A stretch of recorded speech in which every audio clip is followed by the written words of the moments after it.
কলম দিব।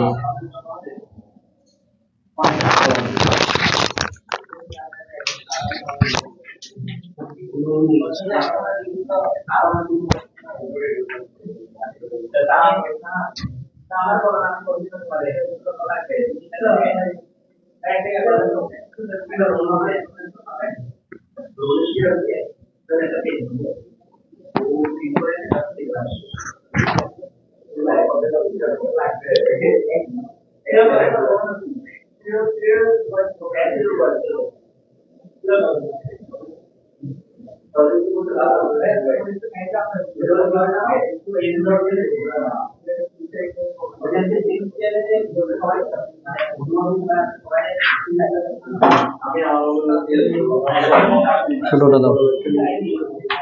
ওই ইয়াটা কই, ওই দিন একটা নিল না? না না, লাইভ ক্লাস না, লাগবে তো।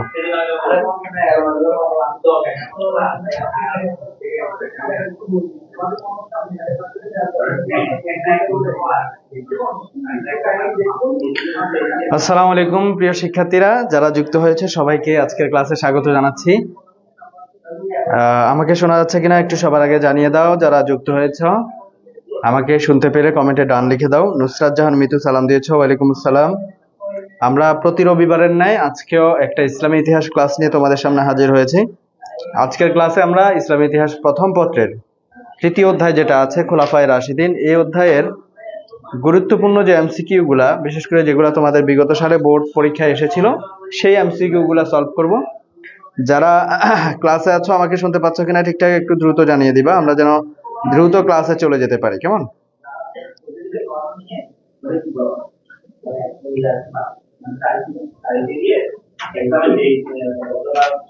ধরো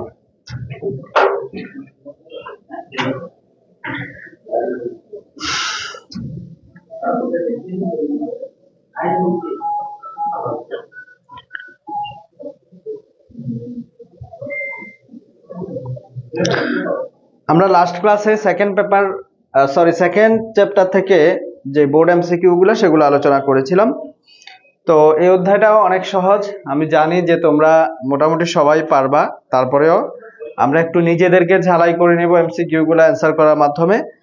যারা যুক্ত হয়েছো প্লিজ একটু কমেন্টে জানাও আমাকে ঠিকঠাক শুনতে পাচ্ছ কিনা, এবং তোমাদের পরিচিত বন্ধু বান্ধব যারা আছে সবাইকে একটু দ্রুত মেনশন করে দিতে হবে যেন ক্লাসে চলে আসে, আর ক্লাসটা নিজেদের টাইমলাইনে শেয়ার করে দিবা, কেমন?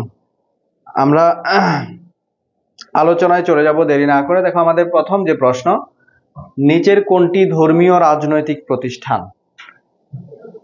নিচের কোনটি ধর্মীয় রাজনৈতিক প্রতিষ্ঠান? এখানে তোমরা দেখতে পাচ্ছ যে খিলাফত আছে, মসজিদ আছে, নির্বাচন কমিশন, দরবার, কেমন? তো একটু খেয়াল করো, কেমন? খিলাফত, মসজিদ, নির্বাচন কমিশন, দরবার। এখানে যেই কথাটা বলা হয়েছে যে ধর্মীয় রাজনৈতিক প্রতিষ্ঠান, অর্থাৎ মসজিদ একটা ধর্মীয় প্রতিষ্ঠান বাট কি না, রাজনৈতিক না। এরপরে নির্বাচন কমিশন, এটা সম্পূর্ণভাবে রাজনৈতিক প্রতিষ্ঠান বাট ধর্মীয় না, ঠিক আছে? এরপরে দরবার, যেটা দরবারও যদিও বা তোমার হচ্ছে ধর্মকে কেন্দ্র করে দরবারগুলো গড়ে ওঠে, দরবারকেও আমরা বলতে পারি যে এটা একটা ধর্মীয় প্রতিষ্ঠান বাট এটাও কিন্তু রাজনৈতিক না। তাহলে দিন শেষে আমরা পাচ্ছি খিলাফত। দেখো খিলাফত কিন্তু কাকে বলা হয়? খিলাফত যেই শাসন ব্যবস্থা রাসূলুল্লাহ সাল্লাল্লাহু আলাইহি সাল্লামের যেই শাসন ব্যবস্থা, সেই শাসন ব্যবস্থার বৈশিষ্ট্য বা সেই আদলে পরিচালিত হয়, ইসলামী নিয়ম নীতির উপর, ইসলামী মূলনীতির উপর পরিচালিত হয়, সেটাকেই খিলাফত বলা হয়। তো সেই হিসাবে এটা একটা ধর্মীয় প্রতিষ্ঠান, পাশাপাশি এটা যেহেতু একটু রাষ্ট্র পরিচালনার সিস্টেম, সুতরাং এটা কিন্তু একটা রাজনৈতিক শাসন ব্যবস্থাও আমরা বলতে পারি।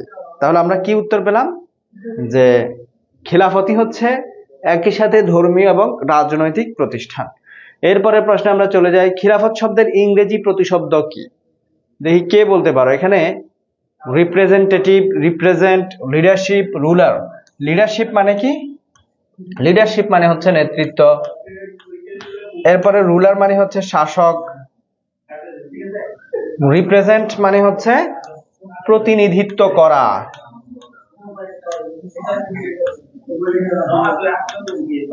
আরেকটা হচ্ছে রিপ্রেজেন্টেটিভ। মানে হচ্ছে প্রতিনিধিত্ব। একটু বলবা, তাড়াতাড়ি অ্যান্সার করতে হবে। কিম জান্নাত অ্যান্সার করেছো এ, সালাম দিয়েছো, ওয়ালাইকুম আসসালাম। উপস্থিতি খুবই কম, এত কম কেন বুঝলাম না। তোমরা তোমাদের বন্ধু বান্ধবদেরকে মেনশন করে দাও ক্লাসে আসার জন্য।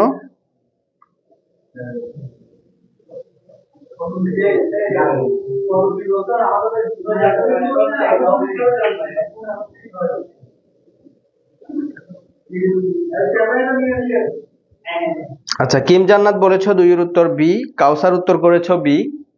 অর্থাৎ এই যে রিপ্রেজেন্ট মানে হচ্ছে প্রতিনিধিত্ব করা। কেমন? খিলাফত শব্দের অর্থ কিন্তু প্রতিনিধিত্ব করা, কিন্তু এখানে রিপ্রেজেন্টেটিভ মানে হচ্ছে প্রতিনিধি। তো এখানে একটু ক্রিটিক্যালি খেয়াল করতে হবে যে এটা কি নাউন হিসেবে ব্যবহার হলো না তোমার হচ্ছে গিয়ে হ্যাঁ দেখো, প্রতিনিধি যে সেও কিন্তু নাউন, আবার প্রতিনিধিত্ব সেটাও কিন্তু নাউন, কিন্তু দুইটা দুই ধরনের নাউন। প্রতিনিধি হলে রিপ্রেজেন্টেটিভ, কেমন, যেটাকে আমরা খলিফা বলি। আর প্রতিনিধিত্ব বা খিলাফত সেটা হচ্ছে রিপ্রেজেন্টেশন। এখানে কিন্তু প্রতিনিধিত্ব করা রিপ্রেজেন্ট এটা হবে না। প্রতিনিধিত্ব শব্দের ইংলিশ হচ্ছে রিপ্রেজেন্টেশন, যেটা নাউন আর কি, এটা তো ভার্ব। অ্যান্সার হচ্ছে রিপ্রেজেন্টেটিভ। কেমন? যারা বি বলেছো তাদের উত্তর হয়নি। তানিশা আক্তার আমাদের সাথে যুক্ত হয়েছে, সালাম দিয়েছো, ওয়ালাইকুম আসসালাম। আমরা এরপরে প্রশ্নে যাচ্ছি, একটু খেয়াল করো। খুলাফায়ে রাশিদিনের সময়কাল কোনটা? অর্থাৎ 4 জন খুলাফায়ে রাশিদিন, এই যে আবু বকর, ওমর, ওসমান, আলী, তারা যে শাসন করেছেন তাদের শাসনকাল কোনটা? 630 থেকে 660, 632 থেকে 61, 632 থেকে 660, 632 থেকে 662। আমরা এটা জানি যে তারা হচ্ছে টোটাল 30 বছরের মতো শাসন করেছেন। কত বছর? 4 জন খলিফা টোটাল 30 বছর শাসন করেছেন। এখন এই 30 বছর বা এই সময়কালটা অ্যাকচুয়ালি কত থেকে কত? হ্যাঁ, একটু দ্রুত অ্যান্সার করতে হবে, না হয় আমি পরের প্রশ্নে চলে যাব অ্যান্সার দিয়ে। তোমরা যদি অ্যান্সার করতেই চাও একটু দ্রুত বলে ফেলো, এবং আমি আশা করব তোমরা সময় নিবা না বেশি একটা। কারণ দেখো, তোমরা কিন্তু অলরেডি কয়েকদিন পরে পরীক্ষা ফেস করবে। এখন তোমাদের বিভিন্ন কলেজগুলোতে তোমাদের টেস্ট এক্সাম হয়ে গেছে, তোমরা বিভিন্ন জায়গায় মডেল টেস্ট পরীক্ষা দিচ্ছ, তোমাদের সিলেবাস রিভিশন হচ্ছে। তো এখন তোমরা প্রো হয়ে গেছো, তোমরা জাস্ট পরীক্ষা দেওয়াটা বাকি। তাই সবাই যেন উত্তর করো, আমি এটা আশা করব। 632 থেকে 61 বলেছ কিম জান্নাত। আচ্ছা, আর কেউ তো সাহস করে উত্তর করতেছো না। নরমিনা আফরোজ অ্যান্সার করেছিল, আবার মনে হয় ডিলিট করে দিয়েছে ভয়ে। ভয় পেতে হবে না, সমস্যা নাই। এরপরে হচ্ছে নুসরাত জাহান মিতু বলেছ বি। আচ্ছা, যারা বি অ্যান্সার করেছো তাদের উত্তর সঠিক হয়েছে, তবে একটু তাড়াতাড়ি করতে হবে। সবাই অ্যান্সার করার চেষ্টা করো, ভুল হলেও সমস্যা নেই, কেমন? বি। দেখো, রাসূলুল্লাহ সাল্লাল্লাহু আলাইহি ওয়াসাল্লাম ওফাত বরণ করেছেন 632 সালে। কত সালে? 632 সালে। এবং 632-এই হযরত আবু বকর রাদিয়াল্লাহু তাআলা আনহু ইসলামের প্রথম খলিফা হিসেবে খিলাফতে আরোহণ করেন। আবু বকর রাদিয়াল্লাহু তাআলা আনহুর শাসনকাল ছিল কত? 632 থেকে 634। এরপরে ওমর রাদিয়াল্লাহু তাআলা আনহুর শাসনকাল ছিল কত?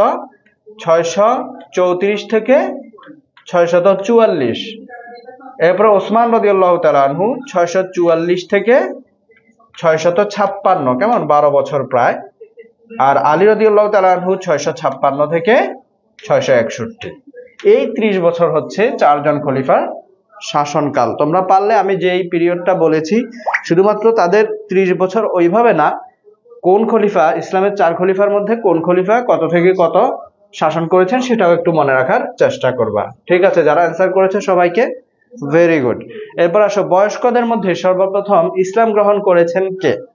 আমরা কিছু বিষয় জানি যে যেমন যুবকদের মধ্যে সর্বপ্রথম ইসলাম গ্রহণ করেছে আলী রাদিয়াল্লাহু তাআলা আনহু, কেমন? যুবকদের মধ্যে তিনি সর্বপ্রথম ইসলাম গ্রহণ করেছেন। মহিলাদের মধ্যে সর্বপ্রথম ইসলাম গ্রহণ করেছেন হযরত খাদিজা রাদিয়াল্লাহু তাআলা আনহা, যাকে খাদিজাতুত তাহেরা বলা হয়। আর তোমরা জানো যে ভৃত্য বা চাকরদের মধ্যে সর্বপ্রথম ইসলাম গ্রহণ করেছেন যায়েদ বিন হারেস। আর বয়স্কদের মধ্যে সর্বপ্রথম ইসলাম গ্রহণ করেছেন হযরত আবু বকর রাদিয়াল্লাহু তাআলা আনহু। এটা সবাই পারার কথা। খরগোশ আমাদের সাথে ক্লাসে যুক্ত হয়েছে, ভেরি গুড। কত নাম্বারের অ্যান্সার করছো কমেন্টে একটু পাশে লিখে দিবা, যে 4-এর ক বা 5-এর এত, না হয়তো আমি বুঝতেছি না যে তুমি কোন নাম্বার প্রশ্ন অ্যান্সার করছো। নুসরাত জাহান মিতু সঠিক উত্তর, হ্যাঁ। সবাই যারা অ্যান্সার করেছো, চাঁদনি আক্তার সহ এমডি কাউসার, সবার উত্তর সঠিক হয়েছে। দেখো, হযরত আবু বকর রাদিয়াল্লাহু তাআলা আনহুর ইসলামী অবদান তোমরা কি জানো? কি অবদান? তিনি ইসলাম গ্রহণ করার পরে এই যে তাবুক যুদ্ধে যখন রাসূলুল্লাহ সাল্লাল্লাহু আলাইহি ওয়াসাল্লাম ধন সম্পদ বা যার যা আছে যুদ্ধ তহবিলে দান করার জন্য বলেছিলেন, তিনি কিন্তু তার সমস্ত সম্পত্তি দান করেছিলেন। তিনি হিজরতের সময় রাসূলুল্লাহ সাল্লাল্লাহু আলাইহি সাল্লামের সফর সঙ্গী ছিলেন, হিজরতের সঙ্গী ছিলেন রাসূলুল্লাহ সাল্লাল্লাহু আলাইহি সাল্লামের। ওকে, তিনি সর্বপ্রথম ইসলাম গ্রহণকারী বয়স্কদের মধ্যে। এবার আসো, খলিফা আবু বকর রাদিয়াল্লাহু তাআলা আনহুকে সিদ্দিক উপাধি দেয়া হয়েছিল কেন? সিদ্দিক এবং আতিক তার দুইটা উপাধি আছে। হযরত আবু বকর রাদিয়াল্লাহু তাআলা আনহুর উপাধি কি কি বলেছি? সিদ্দিক। তাড়াতাড়ি অ্যানসার করো সবাই, এবং অ্যানসার করবা যে পাশে তুমি কত নাম্বার প্রশ্ন অ্যানসার করতেছো সেটা লিখবা, 5-এর ক বা 5-এর খ এভাবে বলে দিবা, ঠিক আছে? সিদ্দিক এবং আতিক, এই দুইটা উপাধি হচ্ছে হযরত আবু বকর রাদিয়াল্লাহু তাআলা আনহুর উপাধি। ওকে, তাকে উপাধিটা দিয়েছিলেন হযরত মুহাম্মদ সাল্লাল্লাহু আলাইহি সাল্লাম, এবং এটার পেছনে একটা ঘটনা আছে, তোমরা সবাই আশা করি সেটা জানো।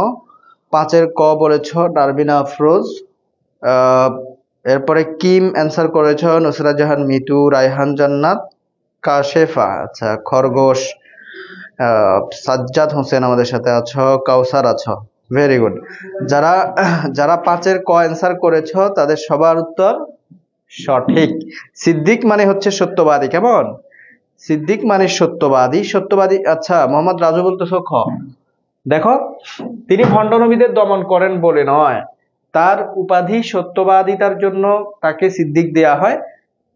এটা রাসূলুল্লাহ সাল্লাল্লাহু আলাইহি ওয়াসাল্লাম যখন মেরাজ গমন করেছিলেন এবং মেরাজের ঘটনা যখন বলছিলেন পরদিন, তখন মক্কার কুরাইশরা এটা নিয়ে হাসি ঠাট্টা শুরু করলো, এটা নিয়ে তামাশা করলো যে হাউ পসিবল দ্যাট ইজ, যে উনি নাকি কালকে রাতে সপ্ত আকাশ ভেদ করে যে আল্লাহ তাআলার সাথে সাক্ষাৎ করে আবার রাতের মধ্যে ঘুরে চলে এসেছেন, এটা কি সম্ভব নাকি? তারা এটা নিয়ে হাসি তামাশা শুরু করলো। কিন্তু হযরত আবু বকর রাদিয়াল্লাহু তাআলা আনহু তিনি বিনা বাক্যে, বিনা দ্বন্দ্বে, কোনো প্রকার সংশয় ছাড়া এক বাক্যে সেটা বিশ্বাস করে নিয়েছিলেন, যার জন্য রাসূলুল্লাহ সাল্লাল্লাহু আলাইহি সাল্লাম সন্তুষ্ট হয়ে তাকে সিদ্দিক উপাধিটা প্রদান করেছিলেন। কেমন? আশা করি তোমরা সবাই বুঝতে পেরেছো। পরের প্রশ্নটা খেয়াল করো, হযরত আবু বকর রাদিয়াল্লাহু তাআলা আনহু ভণ্ড নবীদের বিরুদ্ধে কোন যুদ্ধ পরিচালনা করেছেন? শৃঙ্খলের যুদ্ধ, রিদ্দার যুদ্ধ, কাদেসিয়ার যুদ্ধ, আজনাদাইনের যুদ্ধ।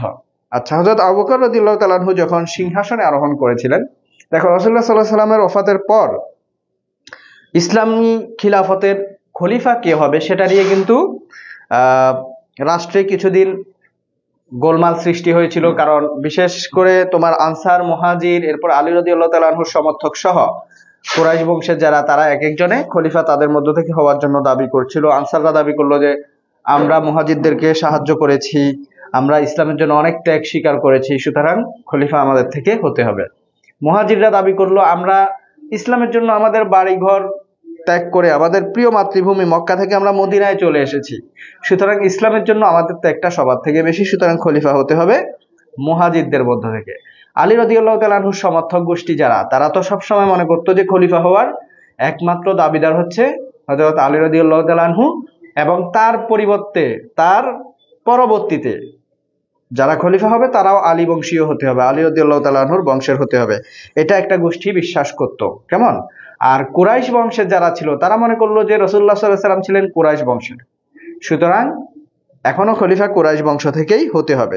অনেক জল্পনা কল্পনা, অনেক দ্বিধাদ্বন্দ্বের পর সর্বশেষ হযরত আবু বকর রাদিয়াল্লাহু তাআলা আনহু খলিফা হিসেবে এসেছিলেন।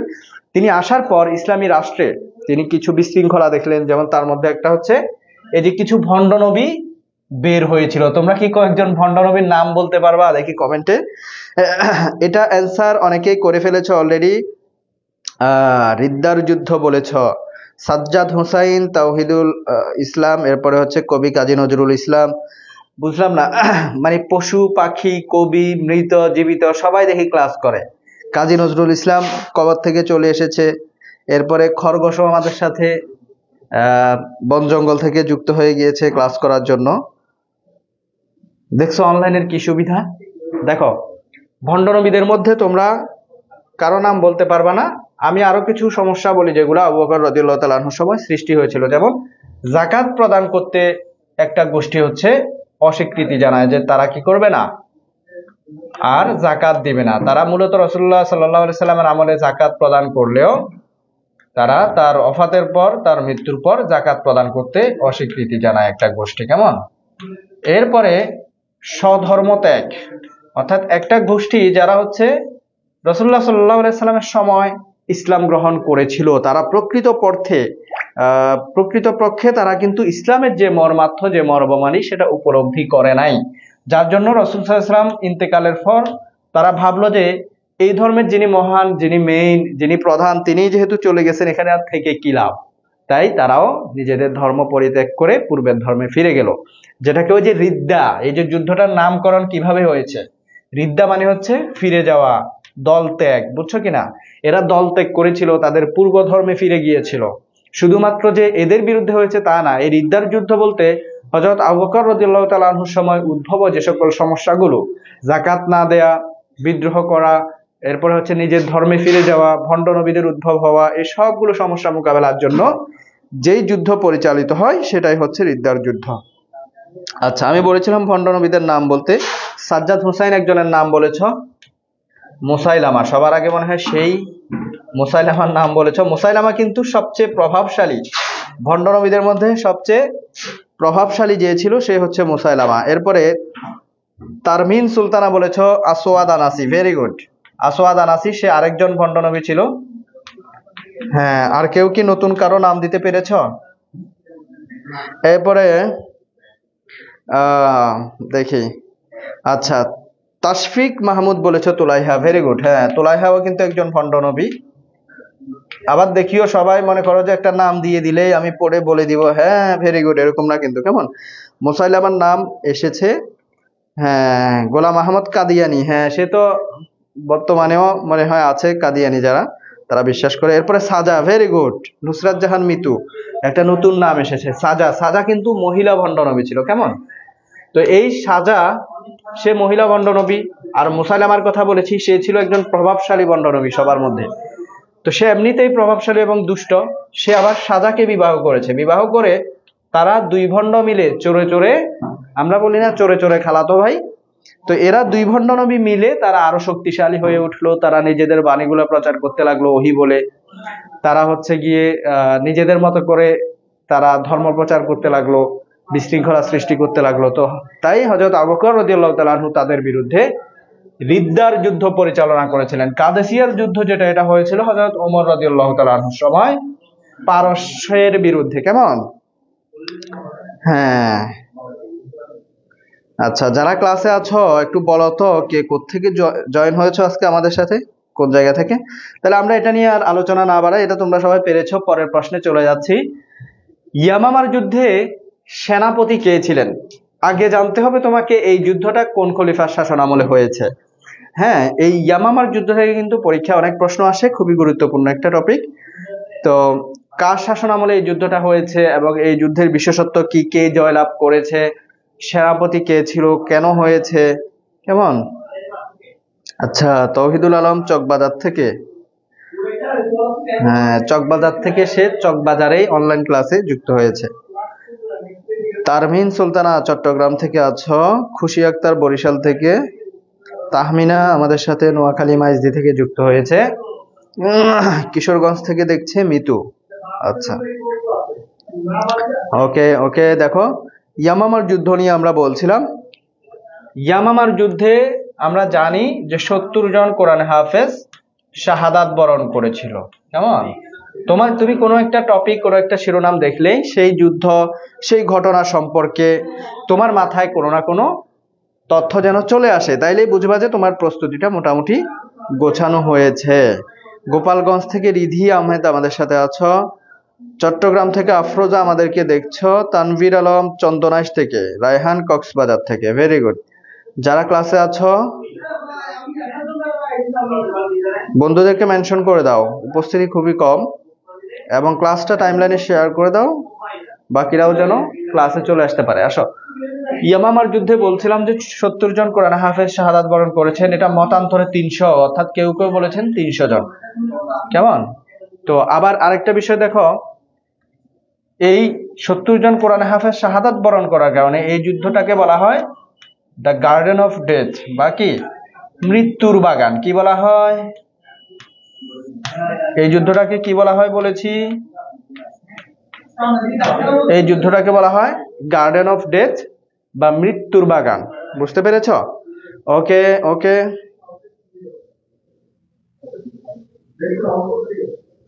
আচ্ছা, এখন যেটা বলছিলাম যে এটার সেনাপতি কে ছিল? মুসলমানদের পক্ষে সেনাপতি ছিল খালিদ বিন ওয়ালিদ রাদিয়াল্লাহু তাআলা আনহু। তোমরা সবাই সঠিক উত্তর দিয়েছো যারা আনসার করেছো। খালিদ বিন ওয়ালিদ রাদিয়াল্লাহু তাআলা আনহু হচ্ছেন ইসলামের এমন একজন বীর যিনি তার জীবদ্দশায় কোনো যুদ্ধে পরাজিত হননি।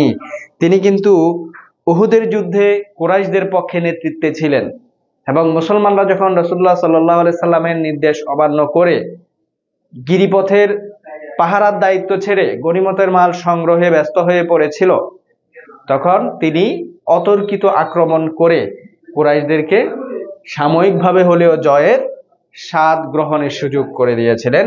তিনি সেই খালিদ বিন ওয়ালিদ রাদিয়াল্লাহু তাআলা আনহু। আচ্ছা, ইয়ামামার যুদ্ধে মুসলমানদের পক্ষে সেনাপতি ছিলেন তিনি, কিন্তু বিরুদ্ধে ছিল কে? কাদের সাথে হয়েছে? বিরুদ্ধে ছিল মুসাইলামা। এই যে ভণ্ডনবী মুসাইলামা, সে কিন্তু মারা গিয়েছে কোন যুদ্ধে? মুসাইলামা নিহত হয়েছে ইয়ামামার যুদ্ধে। তার মানে এই যুদ্ধটা, ইয়ামামার যুদ্ধটা হয়েছিল কাদের সাথে? ইয়ামামার যুদ্ধটা হয়েছিল ভণ্ড নবীদের সাথে, খালিদ বিন ওয়ালিদ রাদিয়াল্লাহু তাআলা আনহু। বুঝতে পেরেছো আশা করি। এরপরে চলে যাচ্ছি আমরা। দেখো, ইয়ামামার যুদ্ধে কোন ভণ্ড নবী নিহত হন? এটার অ্যান্সার তো তোমাদেরকে বলেই দিয়েছি, সুতরাং এটার প্রশ্ন করার মনে হয় না প্রয়োজন আছে। হযরত আবু বকর রাদিয়াল্লাহু তাআলা আনহু কোরআন সংগ্রহে উৎসাহিত হয়েছিলেন কেন? একটু বলতে হবে কেন তিনি কোরআন সংগ্রহে উৎসাহিত হয়েছিলেন। আবু বকর রাদিয়াল্লাহু তাআলা আনহুর কথা আমরা বলছি।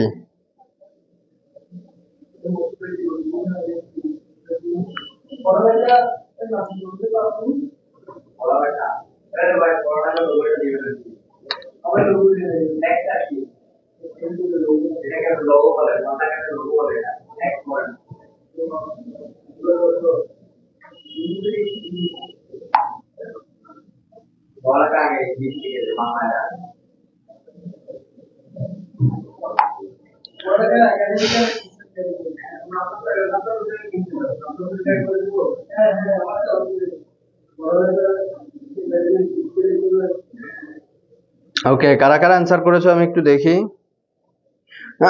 সঠিক উত্তর যারা যারা করেছো, ও আচ্ছা, দেখা যাচ্ছে না নাকি আমার জন্য? আচ্ছা, আগে বললে তো হইতো। ওকে, এবার ভালো করে দেখো। আতিয়া নুসাইবা বলেছো গতে কি আছে? কোরআনের অনেক হাফেজ শহীদ হওয়ায়। আচ্ছা, ভণ্ড নবীদের উৎপাত বৃদ্ধি পাওয়ায় কোরআনের আয়াত ভুলে যাওয়ার ভয়ে রাষ্ট্রীয় কার্যে কোরআনের আইন প্রয়োগ করতে না। এটা খুবই সহজ একটা কোয়েশ্চেন ছিল যে কোরআনের অনেক হাফেজ শহীদ হওয়ায়। কোন যুদ্ধে?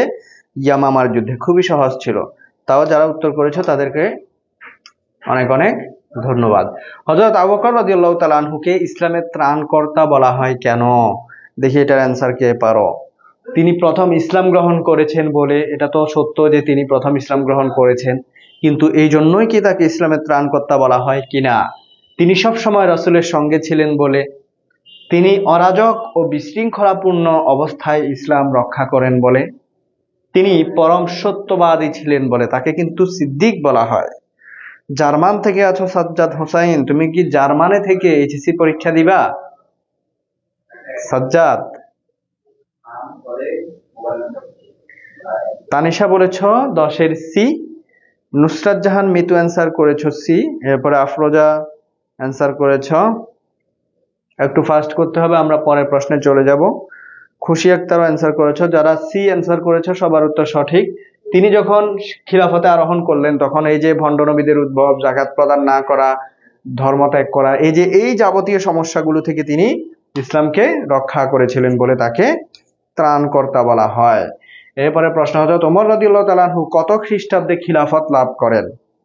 খুবই সহজ একটা প্রশ্ন। কত খ্রিস্টাব্দে হযরত ওমর রাদিয়াল্লাহু তাআলা আনহু খিলাফতে আরোহণ করেন?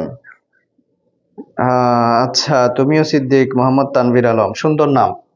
যেটা বলছিলাম একটু খেয়াল করবা, হযরত ওমর রাদিয়াল্লাহু তাআলা আনহুর ডাক নাম হচ্ছে আবু হাফস। কি নাম বলেছি? আবু হাফস। এবং ওমর রাদিয়াল্লাহু তাআলা আনহুর উপাধি হচ্ছে ফারুক। কেমন? ওমর রাদিয়াল্লাহু তাআলা আনহু একজন বীর খলিফা বা সাহাবী ছিলেন। তিনি ইসলাম গ্রহণের পর তোমার হচ্ছে ঘোষণা দিয়ে মক্কা থেকে মদিনায় হিজরত করেছিলেন বীর দর্পে দাঁড়িয়ে। তিনি 634 সালে খিলাফতে আরোহণ করেছেন। কেমন? 634। যারা খ উত্তর করেছো সবার উত্তর সঠিক হয়েছে। হযরত ওমর রাদিয়াল্লাহু তাআলা আনহু এবং ওসমান রাদিয়াল্লাহু তাআলা আনহু কিভাবে খলিফা নির্বাচিত হয়েছিলেন? অভিজাতদের সমর্থনে, প্রাদেশিক শাসনকর্তার সমর্থনে, বংশানুক্রমিক পদ্ধতিতে নির্বাচক মণ্ডলী কর্তৃক। বংশানুক্রমিক পদ্ধতি কিরকম? ধরো আমরা উমাইয়া খেলাফত, আব্বাসী খেলাফত, উসমানীয় খেলাফত সহ এই যে খিলাফত গুলা, ফাতেমি খেলাফত, এগুলা যদি পর্যালোচনা করি, দেখি যে এগুলা হচ্ছে বংশানুক্রমিক রাজতান্ত্রিক উপায়ে পরিচালিত। বর্তমানে যিনি খলিফা থাকেন তিনি তার মৃত্যুর পূর্বে তার পুত্রকে বা তার পরিবার থেকে পরবর্তী শাসক বা খলিফা মনোনীত করে যান। তো এই খিলাফত গুলা বা খোলাফায়ে রাশিদিন, যেটা 4 খলিফার যে শাসনকাল, সেটা কিন্তু এরকম ছিল না। এখানে কোনো বংশানুক্রমিক পদ্ধতি ছিল না। এমন না যে হযরত আবু বকর রাদিয়াল্লাহু তাআলা আনহুর পুত্র ছিলেন ওমর রাদিয়াল্লাহু তাআলা আনহু, তাই তিনি পরবর্তীতে খলিফা হয়েছেন। ব্যাপারটা এমন না, বরং তাদের যোগ্যতা, তাদের দক্ষতা, তাদের অভিজ্ঞতা, সেসবের বিবেচনায় তারা খলিফা নির্বাচিত হয়েছিলেন নির্বাচক মণ্ডলী কর্তৃক। কেমন? 12 এর গ বলেছো কারা? মুসলিম রাষ্ট্রের সর্বপ্রথম কোন শাসক আদমশুমারি করেছিলেন? আদমশুমারি প্রবর্তন করেছিলেন। দেখি কে অ্যান্সার করতে পারো। আদমশুমারি মানে তো তোমরা জানো, মানে মানুষ গণনা, মানুষের সংখ্যা আর কি। কেমন? 12 না, এটা মনে হয় 13 নাম্বার প্রশ্ন, সরি। কে মুসলিম রাষ্ট্রে কোন শাসক সর্বপ্রথম আদমশুমারি করেছিলেন? আমরা একটু দ্রুত আগাবো, তোমরা অ্যান্সারও তাড়াতাড়ি করবা কারণ আমাদের সময় কমে আসছে। আমরা হয়তো আর 10 মিনিট ক্লাস নেব। কেমন? তোমরা কেউ বিরক্ত না হয়ে অ্যান্সার করে যাও। এবং আগামী ক্লাসটা হবে আমাদের উমাইয়া খেলাফতের উপর। উমাইয়া খেলাফত থেকে যে এমসিকিউ গুলা বোর্ড পরীক্ষায় বিগত সালগুলোতে এসেছে সেটার উপর আমরা সামনে ক্লাসটা নিব। তোমাদের কাছে উমাইয়া খেলাফত, আব্বাসী খেলাফত এগুলো কঠিন লাগে, সো প্র্যাকটিসের জন্য, নিজেকে ঝালাইয়ের জন্য অবশ্যই সেই ক্লাসটাতে উপস্থিত থাকবা। ঠিক আছে, 12 এর ঘ অনেকে বলতেছো খ, খ অনেকেই বলতেছো খ। মুয়াবিয়া রাদিয়াল্লাহু তাআলা আনহু বলেছো একজন। এরপরে হচ্ছে কাজী নজরুল ইসলামও বলেছো খ। তুমি একজন কবি মানুষ, কাজী নজরুল ইসলাম। কিম জান্নাত হযরত ওমর রাদিয়াল্লাহু তাআলা আনহু, সাজ্জাদও বলেছো খ। যারা খ উত্তর করেছো তাদের উত্তর সঠিক। কেমন? হযরত ওমর রাদিয়াল্লাহু তাআলা আনহুর যে অবদান বা কৃতিত্বগুলা, তার মধ্যে অন্যতম একটা হচ্ছে তিনি আদমশুমারি করেছিলেন। সর্বপ্রথম আদমশুমারি করেন। তিনি হিজরি সনের সর্বপ্রথম প্রবর্তন করেন। হিজরি সনের প্রবর্তকও কিন্তু হযরত ওমর রাদিয়াল্লাহু তাআলা প্রতিষ্ঠা করেছেন। মজলিসুশ শুরা, কেমন? মজলিসুশ শুরা, তার আরো অনেক অবদান আছে। তিনি সেপারেশন অফ পাওয়ার বা ক্ষমতার বিভাজন বিচার বিভাগের ক্ষেত্রে, এটার ক্ষেত্রে ভূমিকা রেখেছেন। কেমন? তিনি হচ্ছে বিচারকদেরকে উচ্চ হারে বেতন প্রদান করতেন। কি জন্য? যাতে তারা কোনো প্রকার ঘুষ, কোনো প্রকার ব্ল্যাক মানির দ্বারস্থ হইতে না হয়, তারা যাতে অনায়াসে তাদের পরিবারের যে নিডস সেটা মিট আপ করতে পারে। যাই হোক, পরের প্রশ্নে চলে যাচ্ছি আমরা। হযরত ওমর রাদিয়াল্লাহু তাআলা আনহুর উপাধি কি ছিল? উপাধি ছিল ফারুক। ফারুক শব্দের অর্থ হচ্ছে সত্য মিথ্যার পার্থক্যকারী। এটা পারবা, স্কিপ করে গেলাম। চূড়ান্তভাবে পারস্য বিজয় অর্জিত হয়েছিল কোন যুদ্ধের মাধ্যমে? পারস্য বিজয় হয়েছিল হযরত ওমর রাদিয়াল্লাহু তাআলা আনহুর শাসনামলে, সেটা জানি আমরা সবাই, কিন্তু কোন যুদ্ধের মাধ্যমে? হযরত ওমর রাদিয়াল্লাহু তাআলা আনহুর সময় তোমার হচ্ছে গিয়ে দুইটা বড় বড় সাম্রাজ্য, একটা হচ্ছে বাইজেন্টাইন সাম্রাজ্য আর একটা পারস্য সাম্রাজ্য, এগুলা বিজয় হয়েছিল। কেমন? বাইজেন্টাইন সাম্রাজ্য হচ্ছে তোমার সিরিয়া, ইরাক, মিশর, ফিলিস্তিন এই দেশগুলোকে নিয়ে গঠিত ছিল, পূর্ব রোমান সাম্রাজ্য বা বাইজেন্টাইন সাম্রাজ্য। অন্যদিকে পারস্য তো তোমরা জানোই, ইরাক, ইরান এগুলা নিয়ে আর কি ছিল। বুঝছো? পারস্যের রাজধানী ছিল তখন মাদায়েন। মাদায়েন মানে হচ্ছে এটা যারা মাদ্রাসা স্টুডেন্ট তারা বুঝবে এটা দ্বিবচন বা তাসনিয়া সিগা। দুইটা শহর, একটা হচ্ছে সিলিউসিয়া আর একটা হচ্ছে টেসিফোন। কেমন? এই দুইটা শহর দুইটাই ছিল টাইগ্রিস নদীর দুই পাশে। তো এই দুইটা একসাথেই পারস্যের রাজধানী ছিল, পারস্য সাম্রাজ্যের রাজধানী ছিল এই দুইটা। তাহলে এটা কাদিসিয়ার যুদ্ধের মাধ্যমে পারস্য বিজয় হয়েছিল হযরত ওমর রাদিয়াল্লাহু তাআলা আনহুর শাসনামলে। গনি শব্দের অর্থ কি? গনি কার উপাধি জানো তোমরা?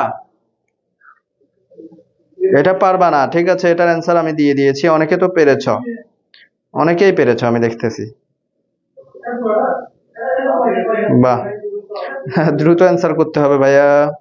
গনি শব্দের অর্থ কি?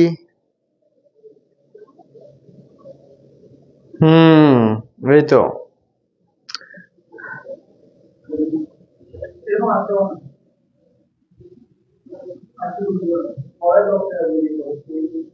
হ্যাঁ, 16 সি সবাই দেখতেছি এটা পারে। কি ব্যাপার? গনি মানে কি দানশীল? না, গনি কি ব্যাপার? আমি লিখতে চাইলাম দেখে অ্যান্সার চলে আসলো। গনি হচ্ছে ধনী। এটা হযরত ওসমান রাদিয়াল্লাহু তাআলা আনহুর উপাধি। আমাকে বলো তো দেখি, হযরত ওসমান রাদিয়াল্লাহু তাআলা আনহুর পেশা কি ছিল? হযরত ওসমান রাদিয়াল্লাহু তাআলা আনহুর পেশা কি ছিল? এবং তার আরেকটা উপাধি আছে, সেটা কি? সেটা আমরা না বলি, কারণ সেটা আমরা একটা প্রশ্নে পাবো। ওকে, এরপরে প্রশ্ন দেখি আমরা। কাকে যুন্নুরাইন বলা হয়? এই যে হযরত ওসমান রাদিয়াল্লাহু তাআলা আনহু, এটার অ্যান্সার আমি বলে দিলাম তোমাদেরকে। তোমরা শুধু আমাকে এটা বলো যে হযরত ওসমান রাদিয়াল্লাহু তাআলা আনহুর পেশা কি ছিল। আচ্ছা, যুন্নুরাইন শব্দের অর্থ কি? যুন্নুরাইন মানে হচ্ছে দুই জ্যোতির অধিকারী। জ্যোতি মানে কি? রোশনি বা আলো বা নূর। তাকে কেন যুন্নুরাইন বলা হয় হযরত ওসমান রাদিয়াল্লাহু তাআলা আনহুকে? কারণ হচ্ছে তিনি রাসূলুল্লাহ সাল্লাল্লাহু আলাইহি ওয়াসাল্লামের দুজন কন্যা রুকাইয়া এবং উম্মে কুলসুম, রাসূল সাল্লাল্লাহু আলাইহি ওয়াসাল্লামের দুজন কন্যা তার স্ত্রী ছিলেন। কেমন? যার জন্য তাকে যুন্নুরাইন বা দুই নূরের অধিকারী বা জ্যোতি বলা হয়। তানিশা জাহান সবার আগে সঠিক উত্তর দিতে পেরেছ। ভেরি গুড তানিশা, তুমি ছাড়া আর কেউই দেখতেছি অ্যান্সারটা দিতে পারে নাই। যে হযরত ওসমান রাদিয়াল্লাহু তাআলা আনহু কিসের ব্যবসা করতেন বা তার পেশা কি ছিল? তার পেশা ছিল কাপড়ের ব্যবসা। খুশি আক্তার বলেছ যুন্নুরাইন মানে নাকি দুই নারীর অধিকারী। হ্যাঁ, কে বলেছে? নূর মানে তো এই যে নূরাইন, দুই জ্যোতি, দুই নূর, দুই আলো। অর্থাৎ রাসূলুল্লাহ সাল্লাল্লাহু আলাইহি ওয়াসাল্লামের কন্যাদেরকেই এখানে আলো বলা হচ্ছে, জ্যোতি, বাতি। ঠিক আছে? দুই নূরের অধিকারী, তারাই হচ্ছে নূর। কেমন? ওকে, আশা করি বুঝতে পেরেছ। পরের প্রশ্নটা দেখি আমরা কি আছে। হ্যাঁ, খলিফা ওসমান রাদিয়াল্লাহু তাআলা আনহুর হত্যার অন্যতম প্রধান কারণ কি ছিল? এটা মনে হয় তোমরা পারবা না। ওসমান রাদিয়াল্লাহু তাআলা আনহু বিদ্রোহীদের হাতে শাহাদাত বরণ করেছিলেন। তিনি খিলাফতে আরোহণ করে 12 বছর শাসন করেন। 6 বছর ছিল শান্তিপূর্ণ, পরের 6 বছর অরাজকতাপূর্ণ। সেখানে একটা গোষ্ঠী উদ্দেশ্য প্রণোদিতভাবে খিলাফতে অস্থিতিশীলতা সৃষ্টি করেন এবং সেখানে বিদ্রোহ তৈরি করেন। এক পর্যায়ে তাকে বন্দী করে 2 সপ্তাহ অবরোধ করে রেখে তার খাবার পানি সাপ্লাই অফ করে দিয়ে দেয়াল টপকে ভিতরে ঢুকে হযরত ওসমান রাদিয়াল্লাহু তাআলা আনহুকে নির্মমভাবে হত্যা করা হয়েছে, শাহাদাত করে দেওয়া হয়েছে, শহীদ করে দেওয়া হয়েছে। 18 এর উত্তর সবার আগে কাউসার বলেছ। মারওয়ানের ধ্বংসাত্মক নীতি। আচ্ছা, বাকিরা পারতেছ না বুঝতেছি। এটাই সঠিক উত্তর যেটা কাউসার বলেছো। ঠিক আছে, মারওয়ানের ধ্বংসাত্মক নীতি। অর্থাৎ দেখো ওসমান রাদিয়াল্লাহু তাআলা হত্যাকাণ্ডের ঘটনাটা কেমন। তিনি কিন্তু বিদ্রোহীদেরকে বুঝিয়ে যে ঠিক আছে, তোমাদের যে দাবি দেওয়া, যে সমস্যার কথা তোমরা বলছো সেটা আমি মেনে নেব।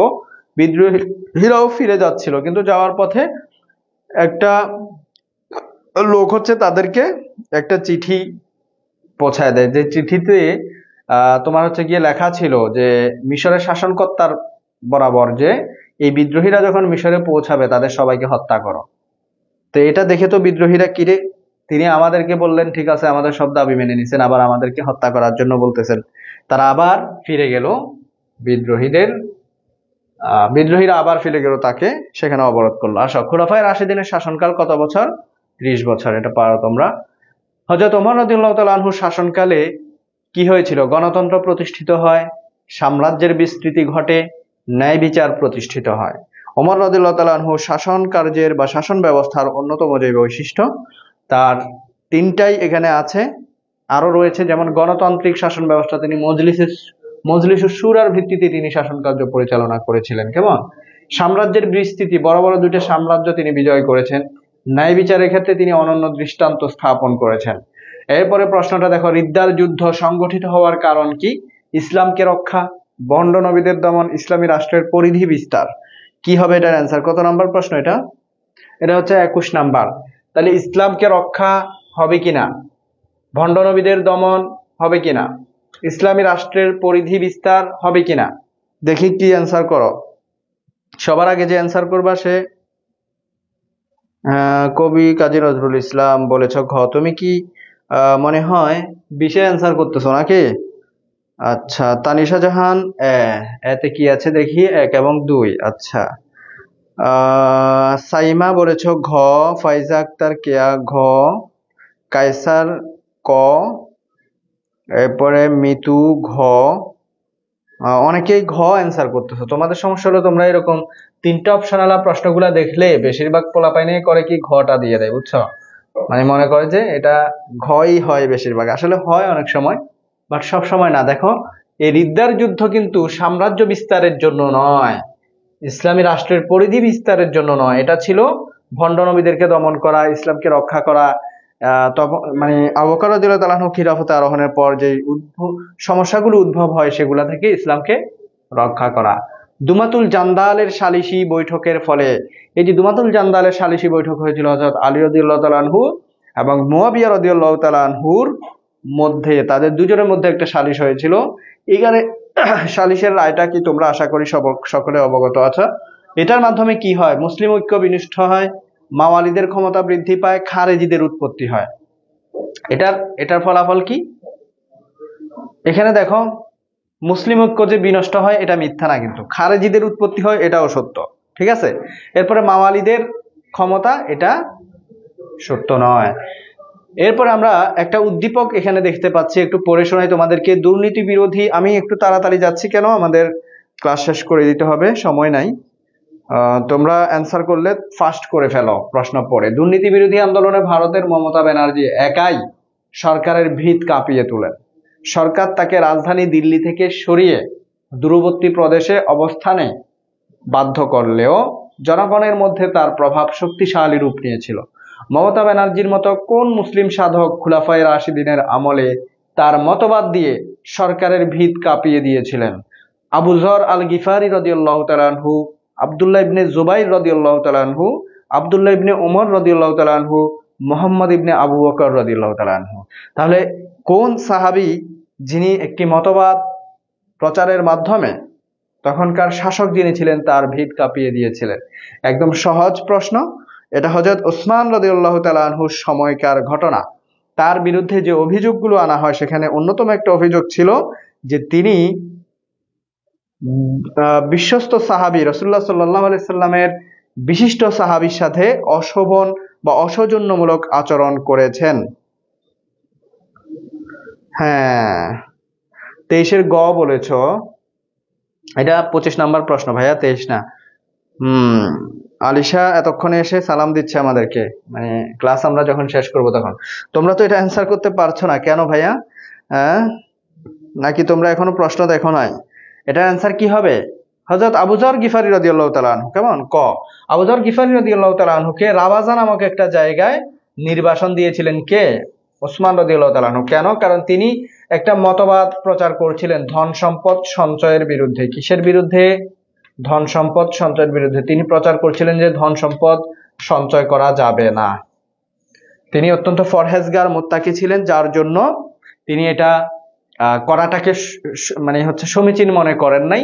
তিনি জানতেন বা বিশ্বাস করতেন, তিনি বলতে লাগলেন যে রিজিকের মালিক হচ্ছেন আল্লাহ, ধন সম্পদ বিলিয়ে দিতে হবে, দান সৎকার করে দিতে হবে। কিন্তু ওসমান রাদিয়াল্লাহু তাআলা আনহু তাকে বুঝালেন যে আমরা যদি আমাদের শরঈ যে প্রদেয়গুলো আছে সেগুলাকে, যেমন যাকাত আদায় করলে সম্পত্তির, এরপরে সাদকা, ফিতর, দান খয়রাত এগুলা করার পরে আমার যে অতিরিক্ত টাকা আমি যদি সেটা সঞ্চয় করি তাতে দোষের কিছু নেই, টাকা পয়সা কিন্তু সঞ্চয় করা যাবে। তবে তুমি শুধু ব্যাংক ব্যালেন্স করতেছো, তোমার পয়সার টাকা পয়সার জাকাত দিচ্ছ না, তোমার পার্শ্ববর্তী তোমার প্রতিবেশী না খেয়ে মরে যাচ্ছে, তোমার একজন আত্মীয় অনেক কষ্টে আছে, তো এরকম হলে আবার হবে না।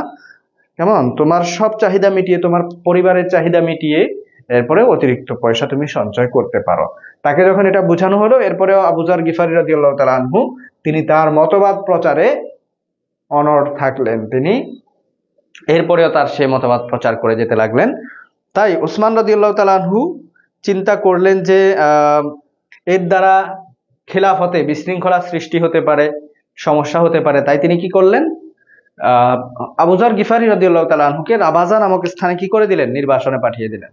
যাই হোক, এবার আসা উদ্দীপকে ভারত সরকারের মতো খলিফার কর্মকাণ্ডে উসমান রাদিয়াল্লাহু তাআলা আনহুর কর্মকাণ্ডে কি প্রকাশ পেয়েছিল? সরকারের দুর্বলতা, সাধকের মতবাদের যৌক্তিকতা, সরকারের অসহিঞ্চুতা।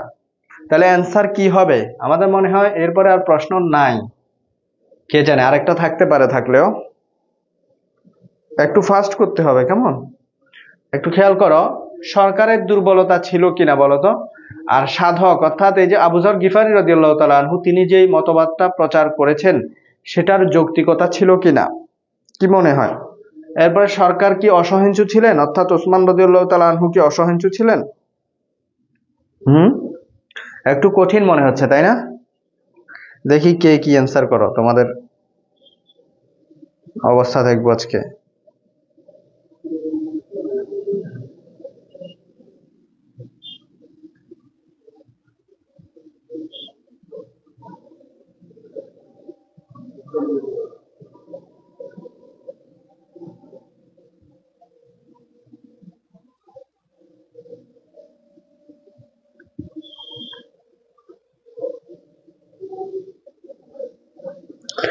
হ্যাঁ, 26-এর এ বলেছ, 26-এর এ অর্থাৎ ক 1 এবং 2,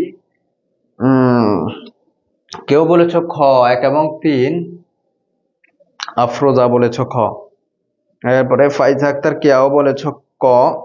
আচ্ছা, যারা ক অ্যান্সার করছো তাদের অ্যান্সার কোনোভাবেই সঠিক হওয়ার সুযোগ নাই। কেন নাই দেখো, মতবাদটার যৌক্তিকতা তো আমরা আগেই বলেছি যে নাই। কেন? কারণ আমরা বলেছি না যে তুমি যদি যাকাত ফিতরা এগুলো আদায় করার পর সঞ্চয় করো, কোনো সমস্যা নাই। তাহলে তিনি যে বলতেছেন সঞ্চয় করা যাবে না, এটা তো অযৌক্তিক। তাহলে প্রথমেই এটা বাদ।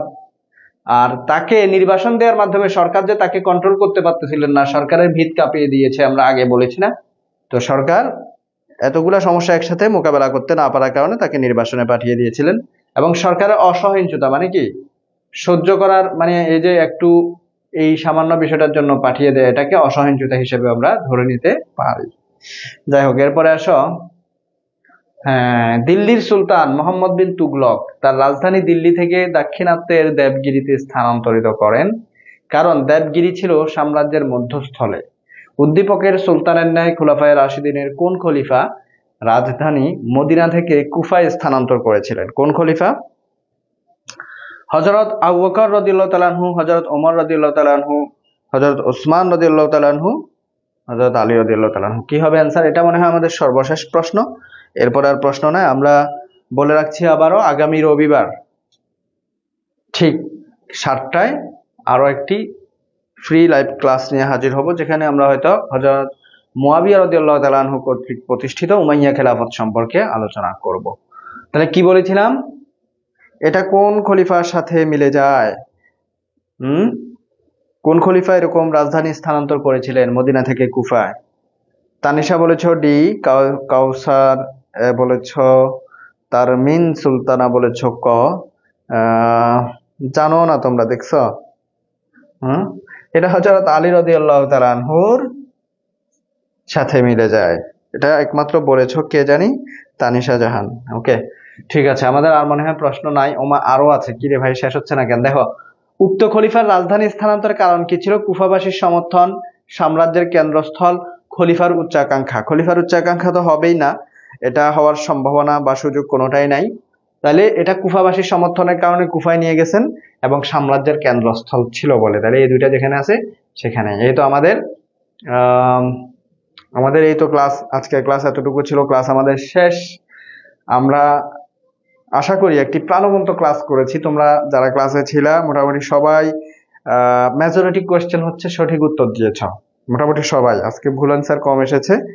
সবাইকে আবারও আমার ব্যক্তিগত পক্ষ থেকে অনেক অনেক ধন্যবাদ জানাচ্ছি, এবং সামনের ক্লাসে বন্ধু বান্ধব বাকিদেরকে নিয়ে ক্লাসে উপস্থিত থাকার জন্য আমন্ত্রণ জানাচ্ছি। কেমন? সবাইকে নিয়ে আসবা, উপস্থিতি কম হলে ক্লাস করিয়ে মজা পাওয়া যায় না। তো আজকের মতো কি আমরা বিদায় নিতে পারি? কারো কোনো প্রশ্ন আছে? কারো কোনো প্রশ্ন থাকলে একটু বলো 1 মিনিটের মধ্যে, না হয় আমরা ক্লাস শেষ করছি। ঠিক আছে, তাহলে আল্লাহ হাফেজ, সবাই ভালো থাকবা। আসসালামু আলাইকুম রহমতুল্লাহ।